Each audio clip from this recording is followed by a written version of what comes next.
नहीं, आपका भी माशाल्लाह नाइस है। बड़ा हरामी हो बेटा। नाइस क्या? आप भी नाइस हैं, मेरे जैसी आप भी क्यूट है। अरे ये तो लड़के ज्यादा प्यारे। देखा? आपको लड़की पसंद है, मुझे तो जो लग रहा है आप लड़कियां पसंद नहीं। मैं ये कहना चाह रही हूँ कि ना लड़के ज्यादा बेवफा होते हैं कि लड़कियां ज्यादा बेवफा होती हैं? मैं आपको क्लियर बात करूं तो ज़्यादातर तो लड़के बेवफा होते हैं, क्योंकि लड़के आते जाते कहीं भी सेटिंग कर लेते हैं। शाबाश बेटा।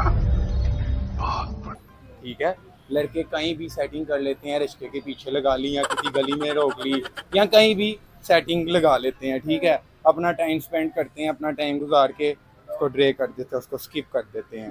जो हमने अपनी लाइफ में देखा है, आपने किसी आज को तक नहीं कितनी बुरा skip कहना की? चाहिए, किसी को बुरा नहीं कहना चाहिए। हर इंसान एक जैसा भी नहीं होता, लेकिन हमारी नज़र में हम बुरे हैं। शेर सुनो। शेर नहीं आता, गाना सुनो। नहीं गाना भी नहीं आता, ऐसी पोट्री कितने नहीं। साल के? मैं होऊंगा 25 का। चलो, अपने से अल्हम्दुलिल्लाह। छोटे लड़कों को कोई पैगाम? छोटे लड़कों को कोई भी नहीं, इंजॉय करें, घूमें फिरें। बस हाँ, बच्चियां फंसाएं, हाँ, बच्चियां फंसाएं, कोई इशू नहीं है। खाना पीना एंजॉय सब कुछ करें। वाह क्या सीन है।